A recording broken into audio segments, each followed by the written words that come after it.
నమస్తే ఫ్రెండ్స్, ఎలా ఉన్నారు? నేను శైలజ. వెల్కమ్ టు మీ శైలజ వ్లాగ్స్.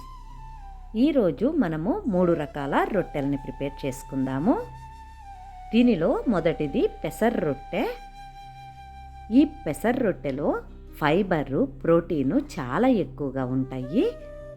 మన ఛానల్ని ఇప్పటి వరకు ఎవరైనా సబ్స్క్రైబ్ చేసుకోకపోతే వెంటనే సబ్స్క్రైబ్ చేసుకోండి. మా ఈ రెసిపీ మీకు నచ్చినట్లయితే ఒక లైక్ చేయడం మర్చిపోకండి. ఈ పెసర రొట్టెని మార్నింగ్ బ్రేక్ఫాస్ట్గా కానీ, లేదంటే మధ్యాహ్నం లంచ్లోకి కానీ, నైట్ డిన్నర్గా కూడా తీసుకోవచ్చు. దీనికోసము ఒక పావు కప్పు పెసల్ని రాత్రి మొత్తం నానబెట్టి తీసుకోవాలి. ఇలా నానబెట్టిన పెసల్ని ఒక మిక్సీ జార్లోకి ట్రాన్స్ఫర్ చేసుకోవాలి. దీనిలో నేను ఒక పచ్చిమిరపకాయని యాడ్ చేస్తున్నాను. మీ కారానికి తగ్గట్టుగా వేసుకోండి. అలాగే 1 ఇంచి అల్లం ముక్కని కూడా యాడ్ చేసి మెత్తగా మిక్సీ పట్టుకుంటున్నాను. ఇలా మిక్సీ పట్టుకున్న దానిని మిక్సింగ్ బౌల్లోకి ట్రాన్స్ఫర్ చేసుకోవాలి. ఒక మీడియం సైజ్ ఉల్లిపాయని సన్నగా తరిగి ఇలా విడివిడిగా చేసుకొని యాడ్ చేసుకోవాలి. అలాగే ఒక మీడియం సైజ్ క్యారెట్ని గ్రేట్ చేసుకొని యాడ్ చేసుకోవాలి. వీటితో పాటు ఒక మీడియం సైజు టొమాటోని ఇత్తులు తీసేసి చిన్న చిన్న పీసెస్గా కట్ చేసుకొని వేసుకోండి. అలాగే ఒక చిన్న సొరకాయ ముక్కని గ్రేట్ చేసుకొని ఆ తరుగుని కూడా యాడ్ చేసుకోవాలి. ఇప్పుడు దీనిని మరింత హెల్తీగా చేసుకోవడం కోసం ఒక గుప్పెడు పాలకూరని కూడా యాడ్ చేసుకుంటున్నాను. వీటితో పాటు ఒక మీడియం సైజ్ బంగాళాదుంపని గ్రేట్ చేసి నీళ్ళల్లో వేసి పెట్టుకోండి. ఇప్పుడు నీళ్లను పిండుకొని దీనిలోకి యాడ్ చేసుకోండి. ఇలా నీళ్ళల్లో వేయడం వల్ల బంగాళాదుంప అనేది బ్లాక్ అవ్వకుండా ఉంటుంది. అలాగే సన్నగా తరిగిన కొత్తిమీరని కూడా యాడ్ చేసుకోవాలి. ఇప్పుడు 1 కప్పు మర ఆడించిన బియ్యం పిండిని యాడ్ చేసుకోవాలి. దీనిలో రుచికి సరిపడా ఉప్పు, 1/2 టేబుల్ స్పూను కారంని యాడ్ చేసుకోండి. అలాగే 1/2 టేబుల్ స్పూన్ పసుపుని కూడా యాడ్ చేసుకోవాలి. వీటితో పాటు ఒక 1/2 టేబుల్ స్పూన్ మిరియాల పొడిని కూడా యాడ్ చేసుకోండి. ఈ మొత్తాన్ని నీళ్లు పొయ్యకుండా బాగా మిక్స్ చేసుకోవాలి.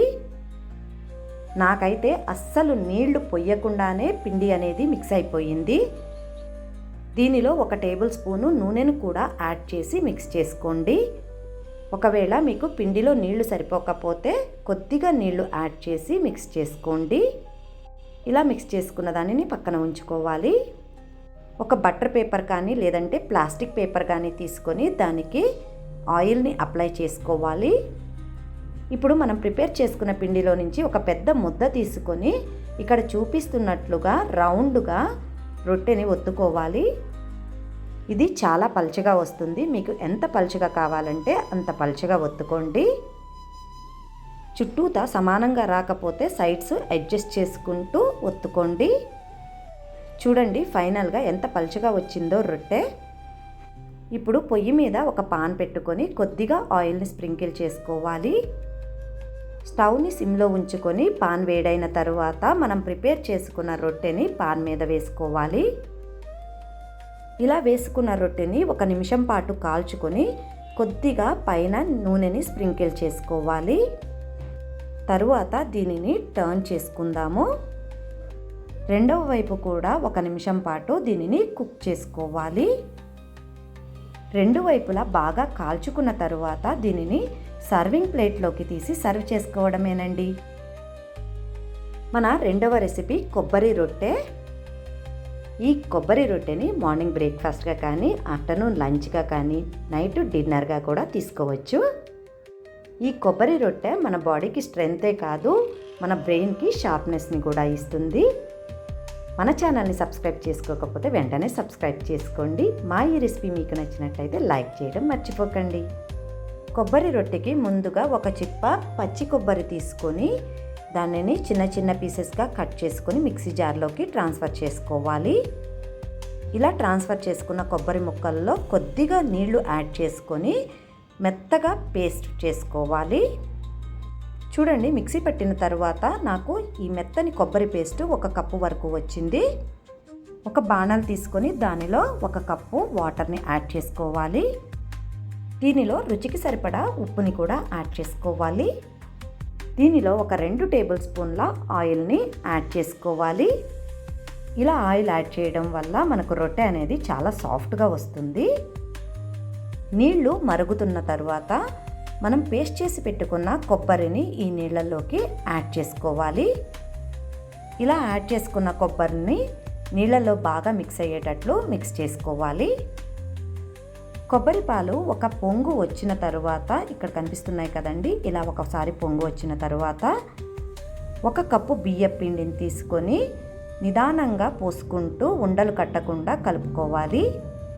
మనం ఏ కప్పుతో అయితే నీళ్లు కొబ్బరి పేస్టు తీసుకున్నామో అదే కప్పుతో బియ్యపిండి కూడా యాడ్ చేసుకోవాలి. దీని మొత్తాన్ని బాగా మిక్స్ చేసుకోవాలి. ఎక్కడ పొడిపిండి అనేది లేకుండా మిక్స్ చేసుకోండి. ఇలా మిక్స్ చేసుకున్న దాన్ని స్టవ్ ఆఫ్ చేసి మూత పెట్టి పక్కన ఉంచుకోవాలి.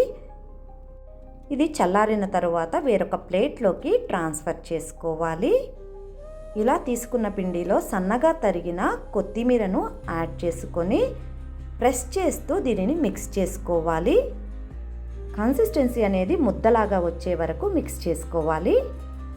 ఇలా పిండి మొత్తము ముద్దలాగా వచ్చిన తర్వాత దానిలో నుంచి ఒక బాల్ సైజు ఉండని తీసుకొని పక్కన ఉంచుకోవాలి. ఇలా మనం పిండి మొత్తాన్ని ఎన్ని ఉండలైతే అవుతాయో అన్ని ఉండలు ప్రిపేర్ చేసి మూత పెట్టి పక్కన ఉంచుకోవాలి. నాకైతే నేను ప్రిపేర్ చేసుకున్న పిండికి 4 ఉండలు అయినాయి. చపాతీ పీట తీసుకుని దానిపైన పొడి బియ్య పిండి వేసుకొని మనం ప్రిపేర్ చేసుకున్న ఉండలో నుంచి ఒక ఉండని తీసుకొని ఆ బియ్య పిండి మీద అద్దుకొని ఇలా చపాతీ కర్రతోటి రొట్టెని ప్రిపేర్ చేసుకోవాలి. దీనిని చపాతీలాగా మరీ ఫాస్ట్గా ఒత్తేయకండి. నిదానంగా ఒత్తుకుంటూ మనం రొట్టెని ప్రిపేర్ చేసుకోవాలి. ఇలా ప్రిపేర్ చేసుకున్న చపాతీ అంచులు కరెక్ట్గా రావు కాబట్టి నేను ఇక్కడ ఒక బాక్స్ మూత తీసుకొని రౌండ్గా షేప్ ఇచ్చుకుంటున్నాను. చూడండి కొబ్బరి రొట్టె ఎంత బాగా ఉందో. ఇలాగే మిగిలిన రొట్టెలను కూడా ప్రిపేర్ చేసుకోవాలి. మనం ప్రిపేర్ చేసుకున్న రొట్టెలను ఒక్కొక్కటిగా కానీ లేదంటే మన పాన్ ఖాళీగా ఉంటే 2 రొట్టెలు కానీ వేసుకొని 2 వైపులా మంచి కలర్ వచ్చే వరకు కాల్చుకోవాలి. దీనిలో ఎలాంటి ఆయిల్ వేయనవసరం లేదు. ఇవి చక్కగా కాల్చుకుంటే టేస్టీగా అలాగే చాలా సాఫ్ట్గా కూడా ఉంటాయి. వీటిని ఏ కర్రీతోనైనా మనం సర్వ్ చేసుకోవచ్చు. ఇంత మంచి హెల్దీ ఫుడ్ని తప్పకుండా ప్రిపేర్ చేసుకోండి. మన ఛానల్ని సబ్స్క్రైబ్ చేసుకోవడం మర్చిపోకండి. మన 3వ రెసిపీ అన్నం రొట్టె. దీనిని కూడా మార్నింగ్ బ్రేక్ఫాస్ట్గా కానీ ఆఫ్టర్నూన్ లంచ్గా కానీ నైట్ డిన్నర్గా కూడా దీనిని ప్రిపేర్ చేసుకోవచ్చు. రాత్రి మిగిలిన అన్నాన్ని పొద్దున్నే రొట్టెగా ప్రిపేర్ చేసుకోవచ్చు. అలాగే మధ్యాహ్నం మిగిలిన అన్నాన్ని నైట్ రొట్టెగా కూడా ప్రిపేర్ చేసుకోవచ్చు. మన ఛానల్ని ఇప్పటి వరకు ఎవరైనా సబ్స్క్రైబ్ చేసుకోకపోతే వెంటనే సబ్స్క్రైబ్ చేసుకోండి. మా ఈ రెసిపీ మీకు నచ్చినట్లయితే ఒక లైక్ చేయడం మర్చిపోకండి. ముందుగా మిక్సింగ్ బౌల్లోకి అన్నంని తీసుకోవాలి. ఇది 1 కప్పు వరకు ఉంటుంది. ఈ అన్నంని విడివిడిగా చేసుకోవాలి. ఇలా చేసుకున్న అన్నంలోకి 2 టేబుల్ స్పూన్ల వరకు పెరుగుని యాడ్ చేసుకుందాము. ఈ పెరుగు అన్నం మొత్తం బాగా మిక్స్ అయ్యేటట్లు మిక్స్ చేసుకోవాలి. ఇలా మిక్స్ చేసుకున్న దాన్ని మూత పెట్టి ఒక 5 నిమిషాలు పక్కన ఉంచుకుందాము. 5 నిమిషాల తర్వాత మూత తీసి చూస్తే చూడండి అన్నంలో పెరుగు బాగా పీల్చుకొని చక్కగా నాని ఉంటుంది. ఇప్పుడు ఈ అన్నంలోకి సన్నగా తరిగిన ఒక పచ్చిమిరపకాయని అలాగే సన్నగా తరిగిన 1 ఇంచి అల్లంని యాడ్ చేసుకోవాలి. వీటితో పాటు ఒక మీడియం సైజు ఉల్లిపాయని సన్నగా తరిగి యాడ్ చేసుకోవాలి. అలాగే ఒక మీడియం సైజ్ క్యారెట్ని గ్రేట్ చేసి యాడ్ చేసుకోవాలి. వీటితో పాటు సన్నగా తరిగిన కొత్తిమీరను కూడా యాడ్ చేసుకోవాలి. వీటిలో రుచికి సరిపడా ఉప్పు, మీ టేస్ట్కు తగ్గట్టు కారాన్ని యాడ్ చేసుకోండి. అలాగే ఒక 1/2 టేబుల్ స్పూను పసుపుని కూడా యాడ్ చేసుకోవాలి. 1/2 టేబుల్ స్పూన్ జీలకర్రని కూడా యాడ్ చేసుకోండి. దీనిలో బైండింగ్ కోసము 2 టేబుల్ స్పూన్ల గోధుమ పిండిని యాడ్ చేసుకోవాలి. ఇప్పుడు దీని మొత్తాన్ని అస్సలు నీళ్లు పోయకుండా మొత్తం బాగా మిక్స్ అయ్యేటట్లు మిక్స్ చేసుకోవాలి. అన్నంలో ఉన్న మాయిశ్చర్తో అయితేనేమి, లేదంటే వెజిటబుల్స్లో ఉన్న మాయిశ్చర్తో అయితేనేమి దీనిలో అస్సలు నీళ్లు పోయకుండానే ముద్దలాగా అయిపోతుంది. మనం కలుపుకున్న తర్వాత ఫైనల్గా చూడండి, ఇలా ముద్ద చేస్తే ముద్ద అవ్వాలి, పల్చగా అయితే ఉండకూడదు. ఒకసారి ఉప్పుని చెక్ చేసుకోండి, నాకైతే కరెక్ట్గా సరిపోయింది. ఇలా కలుపుకున్న పిండిని పక్కన ఉంచుకోవాలి. ఇప్పుడు ఒక ప్లాస్టిక్ పేపర్ తీసుకొని దానిపైన ఆయిల్తో గ్రీస్ చేసుకోవాలి.